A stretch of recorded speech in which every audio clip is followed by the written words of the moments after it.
नमस्कार दोस्तों, स्वागत है आपका हमारे चैनल वीके डिजिटल पर। मैं हूं कृष्णा और दोस्तों इस वीडियो में हम बात करने वाले हैं इस टीपी लिंक के राउटर के बारे में, जो कि काफ़ी ही छोटा सा डिवाइस है और टीपी लिंक की तरफ से आने वाला सबसे सस्ता राउटर भी है। अगर इसकी मॉडल की बात करते हैं तो मॉडल है दोस्तों इसका, ये इधर आप देख सकते हैं TLWR820 और N, ये इसका पूरा मॉडल है। इसकी बारे में पूरा अनबॉक्सिंग हमने किया हुआ। अगर आपको देखना है कि इसमें क्या क्या कंटेंट मिलता है या फिर इसके बारे में किस तरह से आप इसे कॉन्फ़िगर कर सकते हैं, क्या क्या लगा सकते हैं, सारी डिटेल्स में बात की हैं। बट इसमें भी हम बात करने वाले कॉन्फ़िगर के ही बारे में, क्योंकि ये 4 मोड को सपोर्ट करता है, 4 मोड आ जाता है। इसमें आप इसके बना सकते हैं, एक्सेस पॉइंट मोड में भी इस्तेमाल कर सकते हैं या फिर आप चाहें तो इसे रेंज एक्सटेंडर के रूप में इस्तेमाल कर सकते हैं, WISP या फिर राउटर के रूप में इस्तेमाल कर सकते हैं। इस वीडियो में हम अभी बात करेंगे एक्सेस पॉइंट के मोड में इसे कैसे इनेबल कर सकते हैं। अगर आप इसे राउटर के तौर पर इस्तेमाल करना चाहते हैं और उसे कॉन्फ़िगर करना चाहते हैं तो उसके बारे में भी हमने वीडियो बनाया हुआ, आप हमारे चैनल पर विजिट करके देख सकते हैं कि आप इसे अगर राउटर के तौर पर इस्तेमाल करना चाहते हैं तो वो किस तरह से कर सकते हैं, पासवर्ड वगैरह या फिर चेंज जो भी करना हो किस तरह से कर सकते हैं, और इसे कॉन्फ़िगर करने के लिए क्या क्या रिक्वायरमेंट है उसके बारे में भी जाना तो हमारे चैनल पर विजिट कर सकते हैं, हमने कंप्लीटली इसके बारे में पूरा वीडियो बनाया हुआ है। तो दोस्तों इसके अगर बेसिक कुछ फीचर्स की वगैरह की अगर थोड़ी सी बात करें, अगर ओवरव्यू जो अभी सेटअप करने वाले हैं, सेटअप से पहले थोड़ा सा अगर आप देखना चाहें कि इसमें क्या क्या मिल जाता है, इसमें दोस्तों पीछे की तरफ मिल जाता है इधर पावर के लिए, इधर आपको मिल जाता है ये 3 पोर्ट, जो कि एक आपको WAN के लिए हो जाता है और 2 आपको LAN के लिए मिल जाता है। एक आपको बटन मिल जाता है और जो कि इसे आप WSP या फिर इससे ही कर सकते हैं। फ्रंट पर आपको मिल जाता है 3 इंडिकेटर है, जो कि इंडिकेट करेगा, एक वाईफाई के लिए है और जो एक इथरनेट यानी कि जो लैन अगर कनेक्टिविटी आ जाएगा फिर उसके लिए जल जाएगा, या और एक जलेगा जो कि इसमें पावर आ जाएगा उसके लिए। और लाइटिंग के बारे में अगर अधिक आपको जानना है तो आप हमारे चैनल पर आकर के शॉर्ट्स में देख सकते हैं। लाइट्स के बारे में हमने बताया हुआ कि लाइट्स किस तरह से काम करता है। बट इसमें मेजर बात है कि इसे हम एक्सेस पॉइंट के रूप में इस्तेमाल करने वाले, तो एक्सेस पॉइंट में सेटअप करते हैं उसके लिए हमें जरूरत पड़ने वाला है इसमें को कनेक्ट करने के साथ साथ एक एडाप्टर का, सॉरी एडाप्टर मेरा मतलब जो RJ45 केबल है इथरनेट का, उससे आप इसे चाहे तो वायरलेस भी कर सकते हैं। डिवाइस कोई सा भी हो, आप विंडोज या फिर मैक या फिर मोबाइल फोन से भी कनेक्ट करके इसे कॉन्फ़िगर कर सकते हैं। पूरा प्रोसेस लगभग सेम होने वाला है ब्राउजर पे जाने का। हम यहाँ पे इस्तेमाल करने वाले अपने मैकबुक का, जो इसे कनेक्ट करेंगे और साथ ही साथ वायर का इस्तेमाल करेंगे और वायरलेस इस्तेमाल हम नहीं करेंगे। तो चलिए इसे करते हैं कॉन्फ़िगर और आते हैं सीधे मैकबुक के अपने डिस्प्ले पर, जहाँ से पूरा कंप्लीट कॉन्फ़िगर करने वाले हैं। तो दोस्तों हम आ चुके हैं अपने मैकबुक के डिस्प्ले पर और हम इसमें कोई भी ब्राउजर ओपन कर सकते हैं। आप सफारी या जो भी करिए, यहाँ पर हम क्रोम ओपन कर लेते हैं, जिसमें कि सेटअप करने के लिए सारा कुछ सेम रहने वाला। हमने जो इससे पहले लॉगिन किया हुआ था यहाँ पे आया हुआ है ये, बट इसमें हम फिर से डेटा इंटर करके करेंगे। इसमें आप चाहें तो इसका IP एड्रेस पर भी जा सकते हैं या फिर जा सकते हैं आप TP-Link wifi.net पर भी जा सकते हैं, वहाँ से भी आप लॉगिन कर सकते हैं। तो चलिए IP एड्रेस पर हम कर लेते हैं 192.168.0.1, ये TP-Link का है। अगर आप एड्रेस इंटर करना चाहते हैं तो ये आप इंटर कर सकते हैं या फिर TP-Link wifi.net पर भी जा सकते हैं। यहाँ पर आपको लगाइएगा तो ये पूरा डिटेल्स आ जाता है। यहाँ पर आपको न्यू पासवर्ड देना है।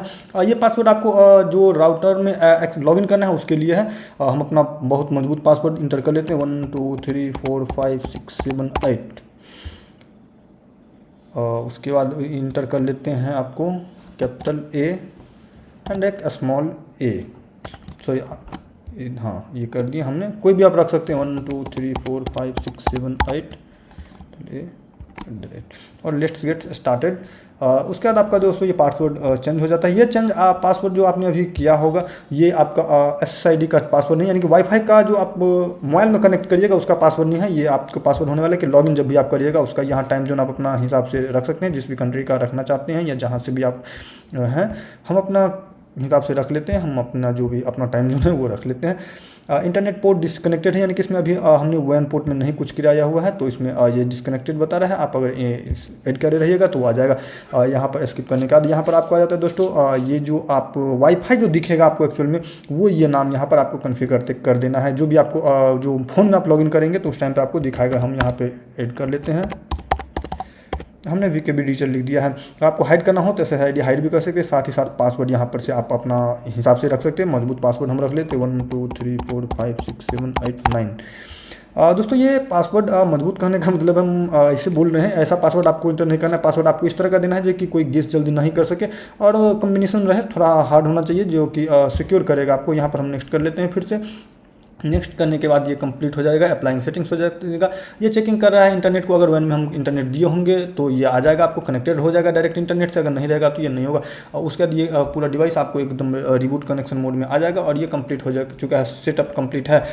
यहाँ पर चूँकि इंटरनेट नहीं था तो इसलिए यहाँ इंटरनेट नहीं आया है, हम यहाँ पर स्किप कर देंगे। स्किप करने के बाद ये आ गया इसका पूरा कंप्लीट डैशबोर्ड, यहाँ के आप देख सकते हैं कि कंप्लीटली इस तरह का आपको इसका डैशबोर्ड मिलने वाला है। नेटवर्क मैप अगर कोई कनेक्टेड रहता तो इसमें डिवाइस डिटेल्स आ जाती हैं क्लाइंट लिस्ट में, बट यहाँ पे हमारा एक क्लाइंट अभी भी ऐड है जो कि अपना मैकबुक है, तो यहाँ पर आप यहाँ पर एक देख सकते हैं और डिटेल का आप क्लिक करके डिटेल्स में देख सकते हैं। इंटरनेट के कनेक्टिविटी में आप यहाँ पर आ सकते हैं। यहाँ पर अगर आपको इंटरनेट को मतलब आईपी को अगर स्टैटिक रखना है तो यहाँ से आप स्टैटिक या फिर डायनेमिक में भी रखने दे सकते हैं। और कुछ इसमें कुछ है नहीं, यहाँ पर आप देख सकते हैं जो फीचर्स वगैरह मिल जाता है राउटर में। यहाँ से आकर के आप अगेन चेंज वगैरह भी कुछ भी कर सकते हैं, या फिर अगर इसमें गेस्ट मोड इनेबल करना हो तो यहाँ से गेस्ट मोड भी कर सकते हैं। एडवांस के सेक्शन में आपको ये काफ़ी सारे मोड मिल जाते हैं, यहाँ से आप चाहें तो फिर से चेंज भी कर सकते हैं। अभी हमने इसे जो अभी मोड रखा हुआ है और वो राउटर मोड में रखा हुआ है। अब इसे एक्सेस पॉइंट मोड में लाना है तो यहाँ से एक्सेस पॉइंट मोड में इंटर कर देंगे तो ये अब एक्सेस पॉइंट मोड में चला जाएगा। यहाँ से चलिए हम इसे एक्सेस पॉइंट मोड में इंटर करने के लिए रिबूट अब करना पड़ेगा और ये हो जाएगा एक्सेस पॉइंट मोड में, क्योंकि ये कन्फिगर चूँकि डायरेक्ट जब आता है तो उस टाइम पे ये बाय डिफ़ॉल्ट राउटर के मोड में रहता है। और राउटर में केवल हम अभी पासवर्ड वगैरह चेंज किए थे, अभी हमने इसको कोई मोड नहीं बदला हुआ था, तो इसलिए अब इसमें आपको एडवांस सेटिंग्स में आने के बाद इसे एक्सेस पॉइंट मोड में ले जाने के लिए यहाँ पे आ जाना पड़ेगा और रिबूट करना पड़ेगा। एक्सेस पॉइंट मोड में दोस्तों के लोगों को इसका भी कंफ्यूजन होगा क्यों ले जाना है, क्या जरूरी क्या पड़ता है, राउटर और एक्सेस पॉइंट क्या होता है, इसके बारे में बात करेंगे। बट इस वीडियो के अभी रिकॉर्ड हो जाने के बाद यानी कि ये जो पूरा कंप्लीट हो जाएगा सेटअप, रिबूट कंप्लीट हो जाएगा, उसके बाद इसके बारे में बात करेंगे। अब ये फिर से लॉग इन करने वाला है और ये हमसे पासवर्ड इंटर करने के लिए बोल रहा है, जो हमने जो लॉग इन टाइम पे दिए थे वो पासवर्ड अभी देना है। और जो हमने पासवर्ड दिया था वो पासवर्ड दे करके हमने यहाँ पर अभी सेव नोट नाउ कर देना है। और फिर से यहाँ सारा कुछ पासवर्ड अब जो अभी देना है, ये एक्सेस पॉइंट का पासवर्ड, अभी वही पासवर्ड अभी दिया हुआ था। अब आप चाहें तो चेंज भी कर सकते हैं या वही रखना है तो वही भी रख सकते हैं। चलिए हम चेंज कर देते हैं, 9 × 9 दे दिए हैं, या फिर आप अगर चाहें तो वही रख सकते हैं। चलिए सेटिंग्स कर दें, अप्लाइंग सेटिंग्स हो जाएगा और ये कंप्लीटली अब हो जाएगा रेडी एक्सेस पॉइंट के मोड में यूज करने के लिए। तो नॉर्मली जो अलग राउटर्स होते हैं उसको आपको फर्स्ट टाइम पे ही देखने को मिल जाता है कि वो एक्सेस पॉइंट मोड में ले जाना है या फिर ले जाना है आपको राउटर मोड में, बट अब ये हो चुका है एक्सेस पॉइंट मोड में। और यहाँ से अभी आप देख सकते हैं ये एक्सेस पॉइंट मोड पे अब आ चुका है, इससे पहले ये राउटर मोड में था और अब ये एक्सेस पॉइंट मोड में आ गया है। तो दोस्तों इस तरह से आप इसे एक्सेस पॉइंट मोड में कर सकते हैं। अगर कुछ लोग अगर देखना चाहेंगे कि ये सेटिंग्स वगैरह में क्या क्या ऑप्शन आता है तो चलिए एक बार क्लिक कर देते हैं। आप चाहें तो डिटेल्स के लिए वीडियो को पॉज करके देख सकते हैं क्या क्या ऑप्शन आ जाते हैं। इसके बारे में हम डिटेल्स में अभी बात नहीं करेंगे, केवल ये दिखाने के लिए कि इसमें क्या क्या आपको ऑप्शंस वगैरह मिल जाते हैं वो आप देख सकते हैं। यहाँ सिस्टम स्लॉग वगैरह मिल जाता है, डायग्नोस्टिक्स के लिए ये सब मिल जाता है। और ये एक्सेस पॉइंट मोड का है दोस्तों, ये राउटर मोड का ये ऑप्शंस नहीं है। राउटर मोड में आपको अलग ऑप्शंस आ जाते हैं। ये एक्सेस पॉइंट मोड में क्या क्या आप सेटअप वगैरह कर सकते हैं वो आपको इसमें देखने को मिल जाता है। आप चाहे तो रिबूट वगैरह कर सकते हैं, शेड्यूल भी लगा सकते हैं, एलईडी इंडिकेटर को भी चेंज अथवा इस तरह से बंद ऑफ कर सकते हैं। और वायरलेस मोड में आप आ सकते हैं। वायरलेस मोड में जो इसका ऑप्शन वगैरह है वो आप देख सकते हैं कि क्या ऑप्शन आपको मिल जाते हैं। गेस्ट नेटवर्क में आप अभी हमने डिसेबल किया, आप चाहें तो इनेबल कर सकते हैं। वायरलेस एक्सेस में भी हम आप शेड्यूल कर सकते हैं क्या कब चालू होना चाहिए क्या नहीं होना चाहिए। और WSP मोड यहाँ देख सकते हैं इस तरह से। और एडिशनल सेटिंग्स में ये सेटिंग्स आपको मिल जाता है। इंटरनेट अभी कनेक्टेड नहीं है तो यहाँ पे इंटरनेट का अभी कनेक्शन नहीं होने की वजह से ये इस तरह का है। अगर आपको स्टैटिक करना हो तो यहाँ से आप स्टैटिक कर सकते हैं, या फिर डायनेमिक रखना है तो डायनेमिक रख सकते हैं। हम यहाँ पर अभी डायनेमिक और डिफॉल्ट ही रहने देते हैं। और DHCP सर्वर इसे अगर आपको इनेबल रखना है तो आप इनेबल या फिर डिसेबल भी कर सकते हो। तो हालांकि यहाँ पे हमने ऑटो मोड में रखा हुआ है, तो चूँकि उधर हमने जो इधर आप जैसे कि कहने का मतलब ये लैंड मोड में डायनेमिक है, इस वजह से उधर DHCP इनेबल किया गया हुआ है। एक्सेस कंट्रोल में आप कंट्रोल कर सकते हैं और काफ़ी सारा जो कंट्रोल लगाना है मैक एड्रेस पर डिवाइस वगैरह पर, इसमें भी आप लगा सकते हैं। तो दोस्तों इस तरह से आप कर सकते हैं इस राउटर को एक्सेस पॉइंट मोड में सेटअप। बिल्कुल ही आसान सा प्रोसेस था, थोड़ा सा लंबा है क्योंकि ये पहले राउटर मोड में जाएगा, फिर आपको एक्सेस मोड में से कन्वर्ट करना पड़ेगा। जिस भी मोड में आपको ले जाना हो उस तरह से कर सकते हैं। बट अब बात करते हैं कि दोस्तों इसे एक्सेस पॉइंट मोड में ले जाना आखिरकार क्यों जरूरी पड़ जाता है, क्यों और किसे जरूरत पड़ेगा, किसे एक्सेस पॉइंट मोड में रखना चाहिए या फिर राउटर मोड में क्या डिफरेंस आ जाता है। तो बेसिकली राउटर मोड में ऐसा है कि ये अब खुद एज राउटर के लिए इस्तेमाल होता है। राउटर मोड तो सारा बिल्कुल आसान है। राउटर मतलब राउटर है, ये जब वाईफाई की तरह काम करेगा। लेकिन अब बात करते हैं कि एक्सेस पॉइंट मोड में क्या होता है। एक्सेस पॉइंट मोड में ऐसा होगा कि अगर आपके पास कोई मेन राउटर ऑलरेडी है बट इसे आप एक्सटेंड करना चाहते हैं या हो सकता है आप किसी भी रीजन से करें, हो सकता है वो एक जगह से दूसरी जगह पर आपको ले जाना हो, या फिर डिवाइस का जो कनेक्टिविटी है मेनली कही और डिवाइस का अधिक बढ़ाना हो, यानी कि कनेक्टिविटी ज़्यादा करना हो, या फिर कुछ सेपरेशन वगैरह भी करना हो, अधिक अगर बढ़ाना हो, यानी कि आपको उस मेन राउटर से किसी को कनेक्ट नहीं करवाना हो, तो उस केस में भी इसका इस्तेमाल कर सकते हैं। या फिर अगर सपोज करने की अगर आपके मेन राउटर का कैपेबिलिटी है 50 यूजर का और आपको कनेक्ट करना है 60 यूजर या फिर 60 डिवाइस को, तो उसके लिए भी आप इसका इस्तेमाल कर सकते हैं। तो एक जो इसका सिस्टम वगैरह ऐसा रहेगा कि इसका जो आप खुद से आईपी असाइन नहीं करेगा एक्सेस पॉइंट मोड में, राउटर ही असाइन करेगा, जबकि राउटर मोड में खुद असाइन करना स्टार्ट कर देगा। तो अगर आपको इस तरह का रिक्वायरमेंट है कि राउटर एक रहेगा, उससे अगर डिवाइस अधिक जोड़ना हो तो फिर आपको एक्सेस पॉइंट मोड में ले जाना चाहिए। साथ ही साथ दोस्तों अब इसका बात करते हैं कि एक्सेस पॉइंट मोड में जाएगा तो आखिरकार कितना डिवाइस कनेक्ट किया जा सकता है और राउटर मोड में कितना होता है। तो राउटर मोड में कितना होगा उसके लिए आप हमारे वीडियो को जाकर के देख सकते हैं, जिसमें हम बताया हुआ पूरा डिटेल्स में कि कितना आप डिवाइस कनेक्ट कर सकते हैं, किस हिसाब से कितना बढ़िया होगा, इसमें मोटा मोटी बता दें तो नॉर्मली आप 10 डिवाइस आसानी से कनेक्ट कर सकते हैं बेहतर इंटरनेट के लिए, कनेक्टिविटी के लिए। इंटरनेट का स्पीड तो आपका डिपेंड करेगा आपके इंटरनेट पर, बट जो कनेक्टिविटी होगा वो फर्क नहीं करेगा, यानी कि हटेगा नहीं। एक्सेस पॉइंट मोड में कंपनी के हिसाब से है कि आप तो 32, 35, 40 भी जा सकते हैं, बट आपका अगर सही से है यानी कि रेंज के हिसाब से, अगर रेंज में अगर आप रहते हैं तो नॉर्मली 20 डिवाइस आसानी से आपका कनेक्टेड रहेगा, कभी भी कोई भी कनेक्शन लूज नहीं करेगा, सारे के सारे कनेक्टेड रहेगा, डिस्कनेक्ट होने का इसमें प्रॉब्लम नहीं आने वाला है।